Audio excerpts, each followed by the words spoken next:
And so that is the beauty of what the Akashic Records are. They are this vast, infinite resource of everything we've ever thought, done, said, and in its essence, who we are. We allow the mind and the ego to get in the way of the way we should see things, or hear things, or do things. Slowly, I learned to trust it, and I think this is the biggest key.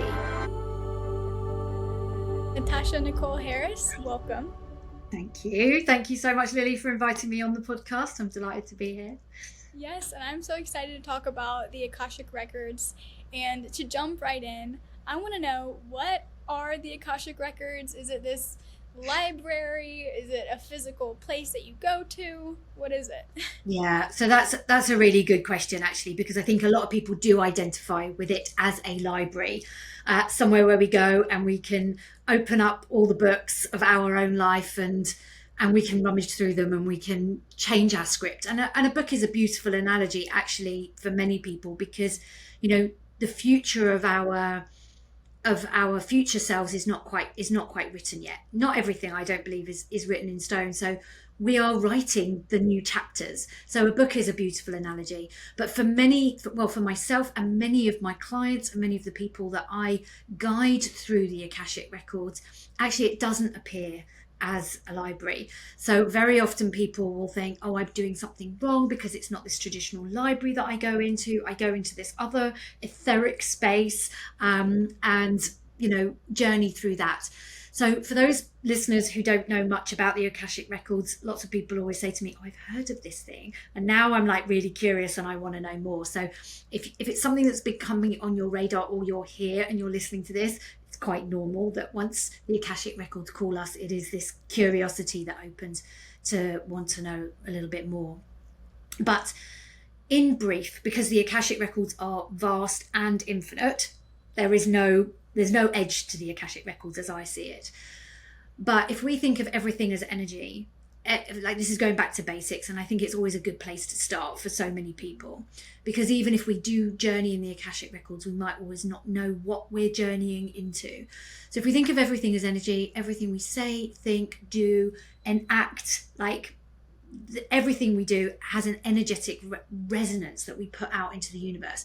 We know that we cannot destroy energy, but we can transform it, which is why we can go from sadness to joy. We can release patterns of behavior that don't serve us, and write new belief systems in. So we can shift and transform and change and alchemize, as I like to call it, the energy. But if we can't destroy it, then where does it go? And so that is the beauty of what the Akashic Records are. They are this vast, infinite resource of everything we've ever thought, done, said, and in its essence, who we are, because we are also energy. Our soul has an energy. When our soul was created, when our soul was born, I like to think of it as like we gave this like beautiful puff of light. You know, we are. And that's who we are in the energetic form. Now, as a soul, we are as unique as a fingerprint. There are no two souls like us. So when we can start to tap into, through the Akashic Records, this source light, our unique frequency, we can start to embody more of who we are on the energetic. So we can have a little bit of an easier run of it in this rather challenging life that we have. So we get to know who we are firstly. Also, we can release energetic patterns that have been not serving us over lifetimes, so that we can move forward. That's it in a nutshell. Right. So what's your personal story with the Akashic Records? How did you begin to find out about them? And then what's your journey to today look like with them? Yes. Well, I think my journey with the Akashic Records most likely started many lifetimes ago, I would think. But for me, in this lifetime, I really did have quite a bit of resistance to the spiritual aspects, the shall we say, like the more woo-woo elements of things. I come from a project management background. I come from an IT programming background back in the day. So for me, that was my life. It was like, well, I'm walking the corporate ladder. I am, in this world that was very much disconnected from, very male orientated as well, and very disconnected from my feminine nature. I found that I had to really step up to the mark to survive in a man's world, which was fine. I had no issue with that, no problem with that, but it required something. It required me to step in my masculine to walk alongside that path. And after some years, it was incredibly draining. And I just thought, is this really what the rest of my life? I was in my late 20s, and I was like, is this really what the rest of my life is going to look like? Is this really the path that I'm going to explore? And then that sent me on another trajectory. I discovered that I've been traveling, and I had a love for travel, a love for wildlife, of going to new places, of immersing myself in different communities and cultures and everything else like that. So then I pursued a career working for conservation. But again, that still wasn't, it was coming more back to who I was innately, but it wasn't quite still working in that energy. And it was step by step for me. It really was a slow, gradual process. But probably giving my age away now a little bit, but like it was probably 20 years ago that I started to play more in the energies. I was like, there's got to be more to life than this, as well as, not just walking the corporate line. And I started to, I saw something around energy healing and Reiki, and I was like, oh, that sounds interesting. No idea what that is. But it was like a memory had been woken up in me. So I followed that. And then things I was reading, I was very gently introduced to the Akashic Records, in the sense that I was reading about them, but not really knowing that that's what it was. I was very connected to it. And then it was like, oh, okay, this whole thing that I'm understanding, I'm learning about, this is the Akashic Records. So it was a gradual process for me. And I'm still learning. I've been walking this kind of for 15 plus years, and awoken my spirituality for 20 more years.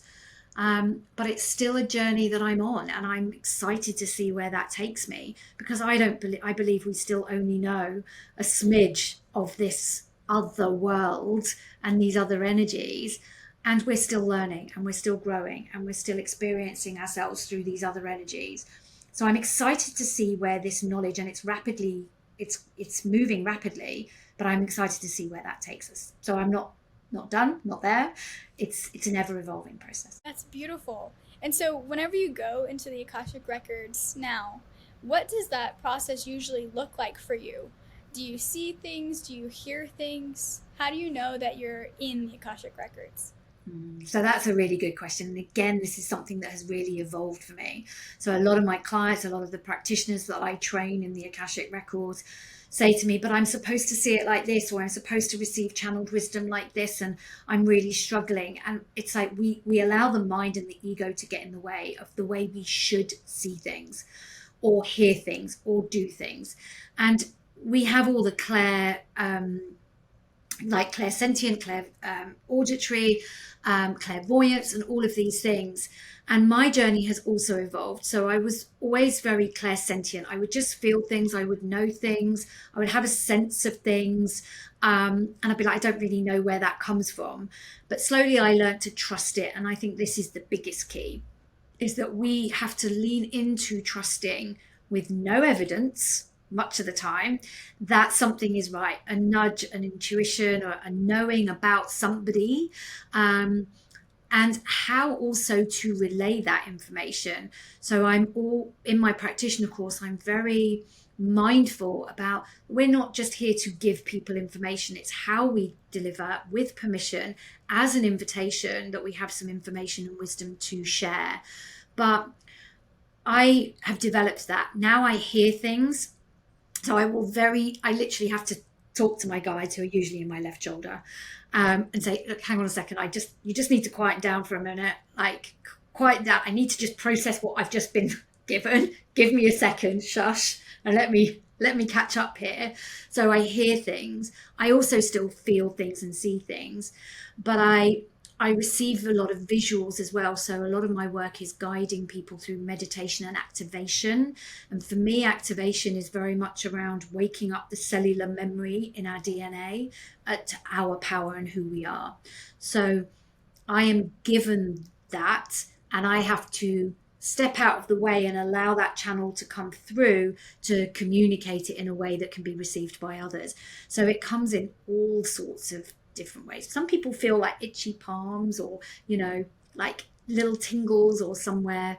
And it's about really leaning in and attuning to how we receive those, and making note and exploring, being curious. In the beginning of your journey with the Akashic Records, how did it look different from today? Was it smaller things that you got from the Akashic Records, or what was that process like? Yeah, I think it was slower. Was definitely slower. You know, we only receive things, I believe, in the speed that we're able to do it without putting ourselves into a crisis mode. So, you know, for some people, this is all very new, very different, very overwhelming. And we will only be given, I believe, what we're capable of receiving. So now I receive things much quicker.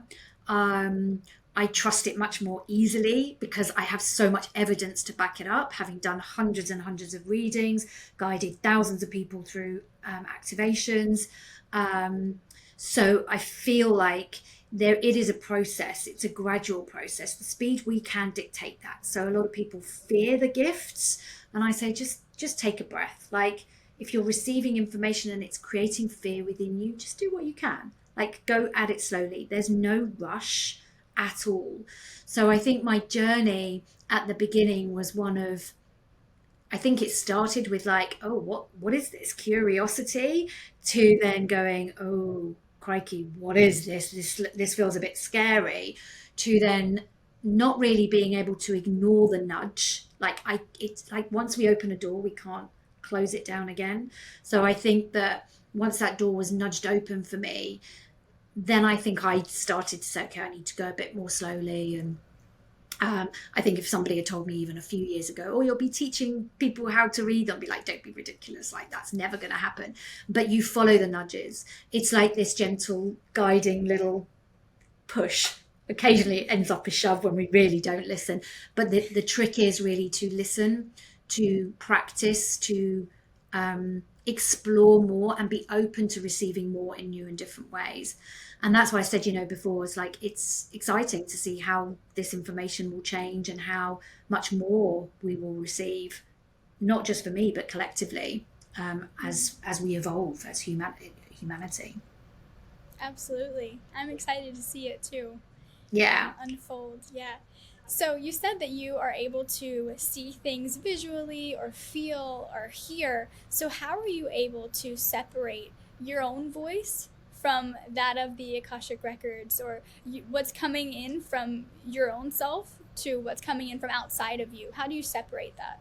Yeah, that's a really good question. So I think, again, that takes practice.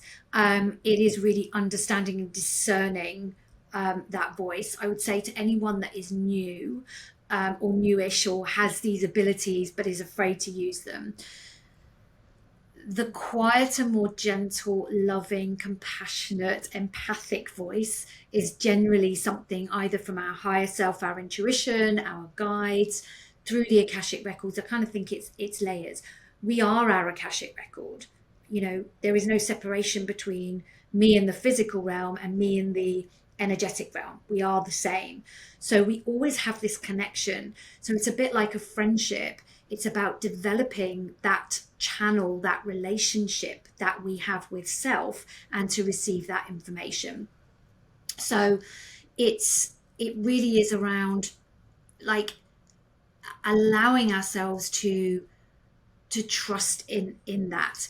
And we start to discern the differences between the voices, the harsh, critical, egoic mind voice, you must do this, you should do this, you should know better, to our higher self that's just generally gently nudging us.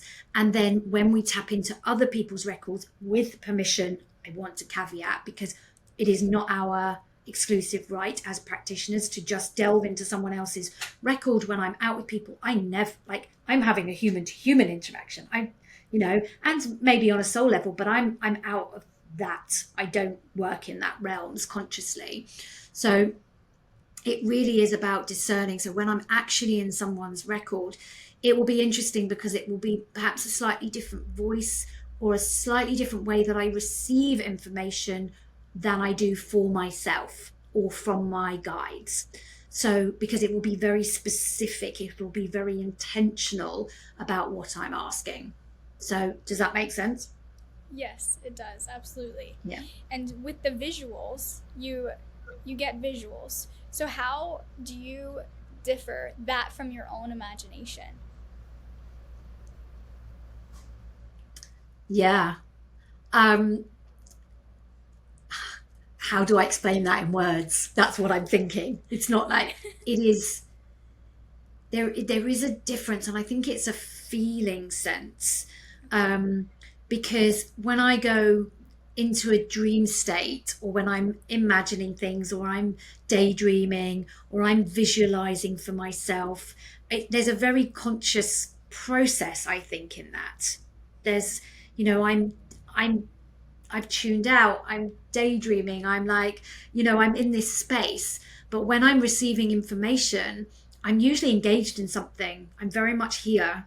I'm not like drifting off somewhere. I'm not in meditation. I'm usually very, very present. It might be while I'm out walking. It might be while I'm, riding my bike. I will get things, and it is almost, for me, and it will be different for everybody. So this is where I'm really careful to say it's not just but it will literally be like incoming. It'll be like a phone ringing, and it's like receiving information. And it's like we can either say, hang on a second, I'm not in the space for this right now, or we can just tune in. And the better we get as well, I think the easier it is just to receive that information in a non-attached way. So sometimes we're very attached to the information and the meaning behind it, or we're very detached, or I don't want to know. But there's this beautiful space in between that's quite malleable, quite playful, that is like neither attached to what we're receiving nor detached. And there's a slight difference in that.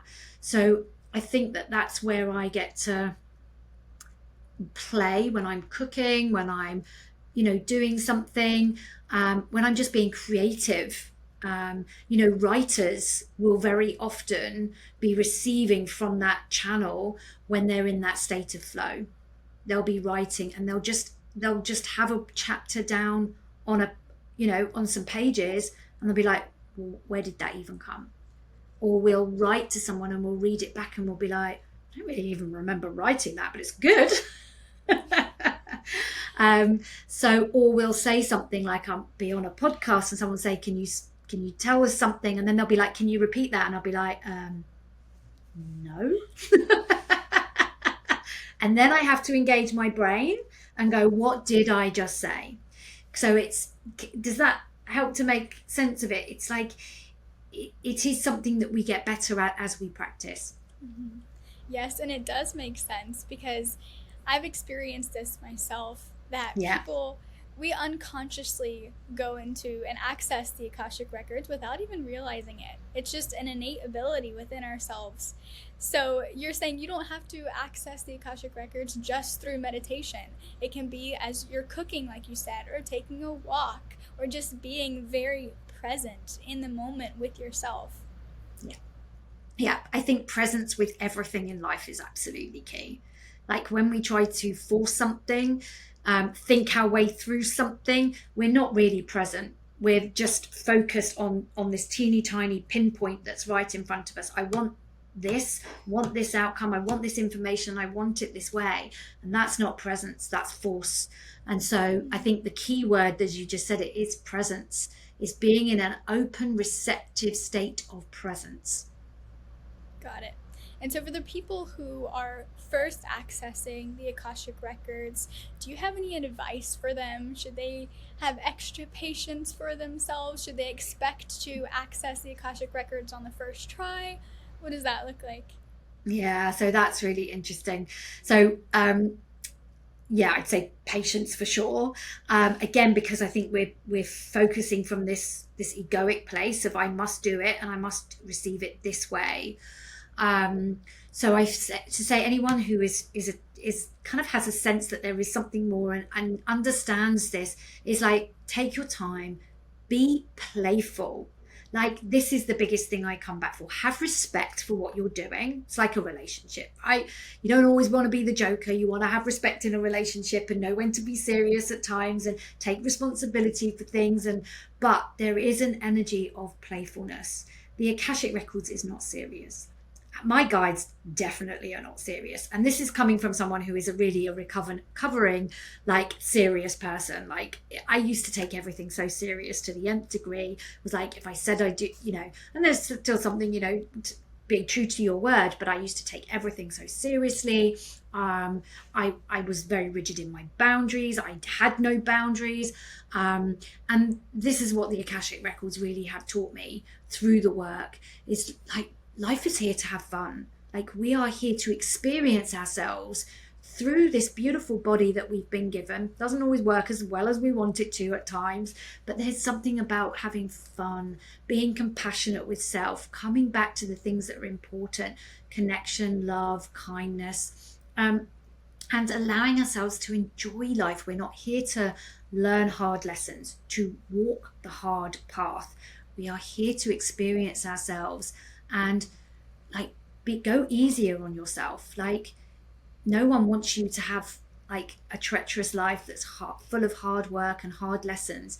There is room for play and for joy and beauty and the present of the moment. And that doesn't mean to say we get to eliminate challenge. We are here because we experience things in duality. But I would say, like really seriously, just let go, take your time, have a bit of fun, and set a powerful intention. Okay, so I think that this is also really key for new people. People like, even I do a lot on social media, I get asked a lot of questions, and like a bad question would be like, will I get the job that I've just applied for? Well, it's like well, are you going to show up for the interview? Are you going to, like, if you get offered an interview, are you going to show up for it? Because I could say, yeah, there's definitely a trajectory where you'll get it, but that doesn't mean to say you can't turn up for the interview. If you don't turn up to the interview and say, well, you told me I was going to get it, I was like, well, you didn't do your part. So there is, intention is absolutely key. It's like, what the better question would be, what do I need to do? How do I need to show up? What can I prepare for? Give me the signs that will help me and give me the best chances of having this job if it is in my highest good and the good of all to get it. Like that is a very different intention, one that empowers you to make choices and do things differently, and also to be the writer of your own book and your own script. So I think intention is something that very few of us actually do well, perhaps, let's say. So take your time in cultivating and learning how to set good intentions would be my other piece of advice. Okay, perfect. I love that you touched on the playfulness of life and being lighthearted and not taking life so seriously I imagine people have this image in their head that their life is like this big mud pile and you're just trudging through life fighting against it, and that's not what life is supposed to be. Life is supposed to be joyful and playful and going with the flow. Instead of fighting with life, you're working in tandem collaboratively with life. Yeah. So I love that is something that having a relationship with the Akashic Records has taught you. Is there any other lessons that have changed your worldview or self-view through having a relationship with the Akashic Records? Yeah, there are many. There really are. I mean, like my whole world and a perception and understanding of how the world works and how manifestation works has completely shifted and changed. But I think one of the other biggest things is that we are evolving, we are changing, and as we do, we are, how can I explain this? It's like there is more for us to discover. Like, we are doing things now for the future.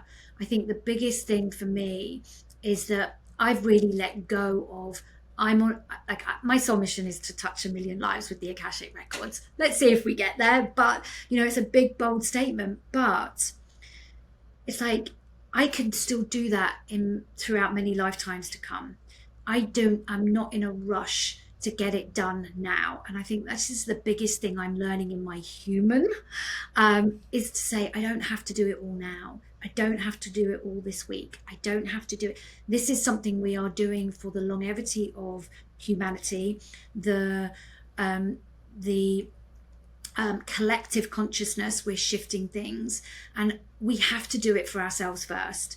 Like, I can only take responsibility for releasing my own karmic patterns, but as I do, no matter how small my shift or my change or my belief system is, that I'm changed, I'm different, I'm already going to be vibrating at a different frequency because I think differently, I am different, right? So what I'm contributing to the collective is also different, because I'm different. I'm doing that from a different standpoint. So therefore the collective is already different. It is, so no matter what you do, let go of the big bearing weight of a soul mission, a soul purpose. I have to do it. I must do it. I can't stop until I've done it. It's like, we are doing this for lifetimes to come. And we are rippling out every single little thing that you do to create change, positive change for yourself in your lifetime. You're already changing the universe. So it doesn't matter how small. And if all of us are doing just one tiny, teeny bit, that is the collective ripple. And that is what we're doing. So take off that backpack, take off that big boulders that weigh down on your shoulders, and allow yourself to recognize that there is no need to get it done now. And I think that has been my biggest permission slip to date. That is so beautiful. And that ties into lightheartedness and playfulness. And it just reminds me that many people have this view on life to always be rushing. They're just going after life in this grind mode. They're hustling every day. There's no rhythm. There's no time to be, to rest. So what would you have to say about the rush mindset? Yeah. Oh, it's really interesting, because like that one's come full swing at me again the last kind of couple of months as we're going through big planetary shifts and changes. And so this feels very present for me right now. And it really is. So there's a couple of layers to it, but we are full enough. We are full. You only have to look around the world. There is so much going on. There's so many things pulling us in different directions, and that's just out in the world when we get distracted, focused on things that are going on, and also in our micro, in our own worlds, with family, with friends, with business, finances, money, all of these kind of elements of things. And so when we can really start to tap into those energies of everything is like on the macro and on the micro, then we're kind of moving through. And I've lost my train of thought. I knew where I was going. Remind me the question again so I can bring it back to the question. Yeah, what would you have to say about the mindset of rushing? Busy. I knew. See, that's it.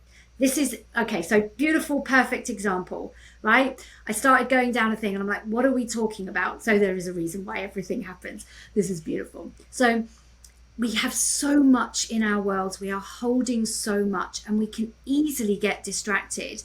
And like, as an example, Like just now, it's okay to go, I just got a little bit off track. What do I need? Tell me the question again. But we are so in such shame about saying, I don't know what to do next. I'm in overwhelm. I don't know which direction to go in. And so it's about giving yourself permission to own it. To say, okay, I'm busy right now. I'm in complete overwhelm. I've got a million things that I'm juggling right now. But we are so full, and yet we still want more. We say, I want more. I want more money. I want my relationship to be better. I want a relationship. I want to do better at my job. I want this. I want that. Yet we are at capacity. So where is the room to allow anything to come in? Where is the room? We don't have it.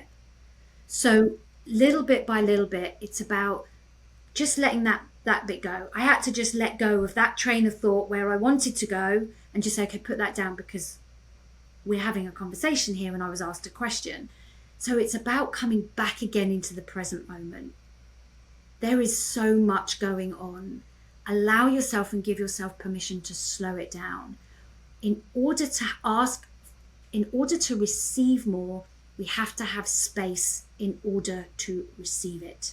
That means that we have to let things go that don't serve us, that don't support us, that are not coming with us on the journey, because the version of yourself in a month's time, 6 months' time, who has received what you are doing is going to be a different version of you. It's still you, but there is a more expanded version of you that will be able to receive it. So what do you need to do now to let go of something, to complete something, to finish a cycle of something, to say no to something, to create the space, metaphorically and physically? It's like they say, a cluttered mind is reflected in a cluttered space, in a cluttered office. And so sometimes I have to go around and go, right, this is really reflecting who I like, my inner state. So let me go clear it up. So where can you, if that's physically, mentally, emotionally, in relationships, what can you let go of that is not going to serve you in order to get to where you want to go? Okay. And I have it on my heart to touch on this question, and that is, what would you say to the people who feel like they don't have the power or the gift of accessing the Akashic Records? Is it available to everyone? Can anyone do it? People have to worry about that. Yes. So no, they don't have to worry. But what I always say is there is no special gift required. No special gift required to access your Akashic record, a part of you. Why would you not have access to yourself? If we think of the Akashic record, as I explained earlier, our Akashic record is an energetic reflection of our physical manifestation, and we are a physical manifestation of our Akashic record. They are the same. Why would we deny ourselves a part of ourselves?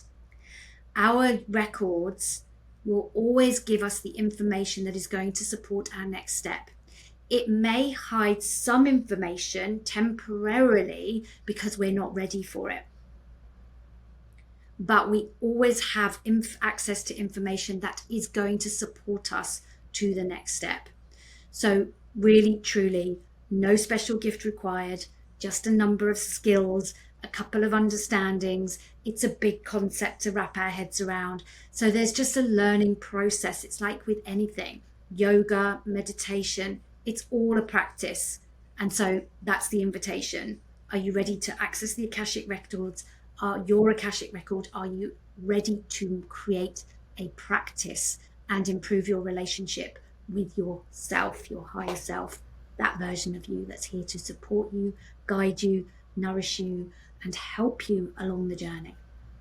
And that's so beautiful. And through accessing your Akashic records and your past lives, has your view of your present life changed through having information about your past lives?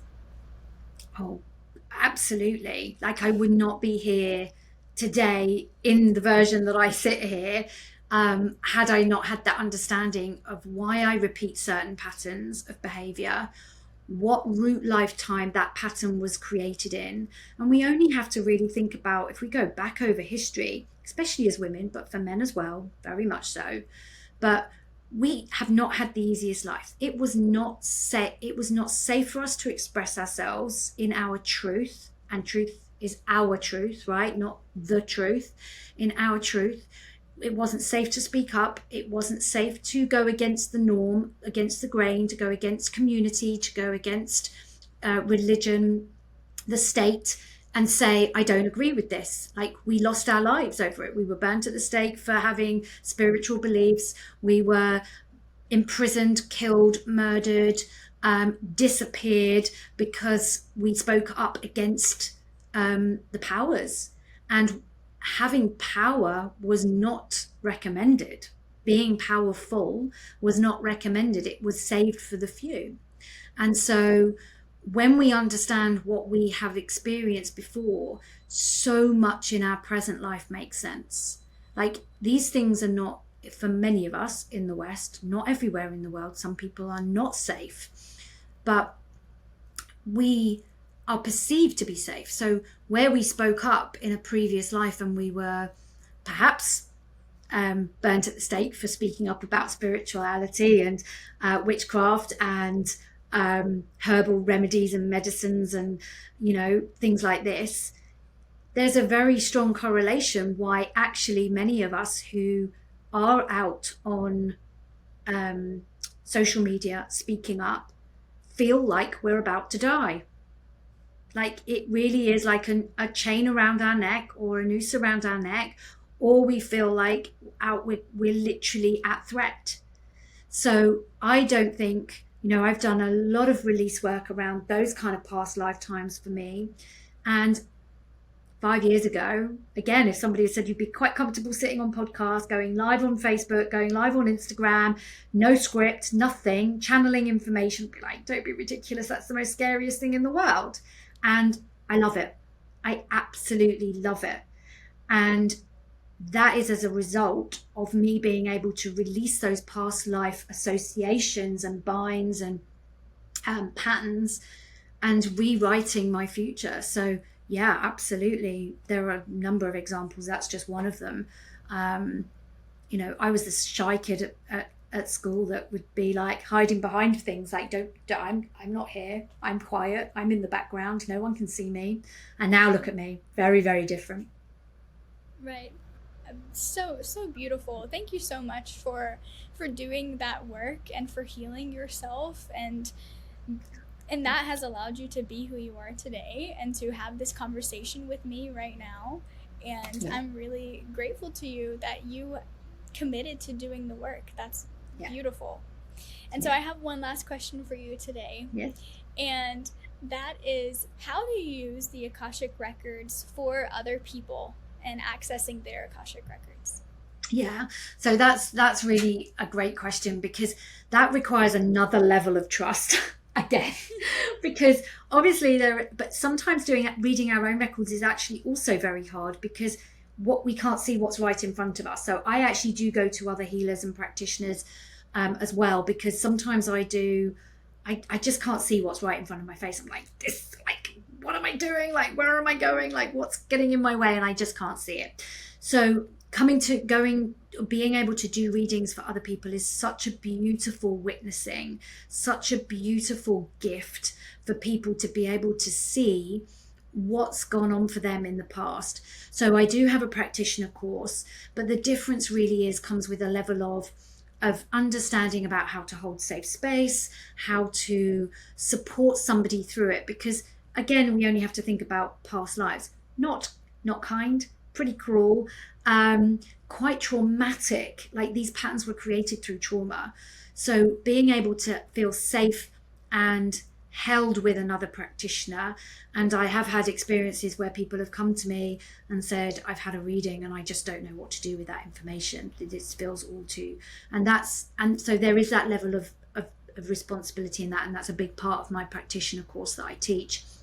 But there is no difference in that sense. It's just taking what we have and what we know to another level, and we just ask for permission.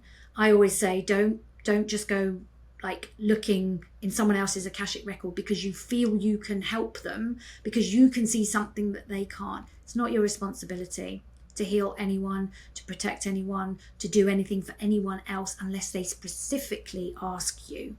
So there's a number of different nuances. So I'm very, very clear about your Akashic record is you. It's a resource there for you to gain access to, learn and to develop. But when it comes to reading other people's records, there is really truly another level of understanding and respect and responsibility that comes with that. That's again not to go like, oh, that's another weight I'm just going to add to my backpack. It's just understanding how to receive that information, and why are you asking it? That's always a good question. Like, why are you, if you're inclined to go, oh, I just feel like somebody needs their Akashic record read, why? It's always a good question. Like, why? Because I want to help them, but they haven't asked you. That's you. So when it's about I wanting to do it, then you need to get out of the way. When someone comes to you and you're there as a supportive guide, that's a very different energy to which you are co-creating that space and what comes through. Okay, so how can people find you? On a number of different ways. So Instagram is where I love to hang out. So you can find me. My handle is Natasha Nicole Harris. My website is mindbodysoulenergy.co.uk. And all my offerings, everything I do from free all the way to like year-long mentorship programs, my practitioner course as well, is all available, it's all there. And if you can't find anything or you're curious about anything, send me a DM. I love receiving DMs. I will always reply. So that's always a good way to get me. Send me a DM on Instagram or send me a message. Natasha, thank you so much for speaking with me today. It's been a lovely conversation. My pleasure. Thank you so much.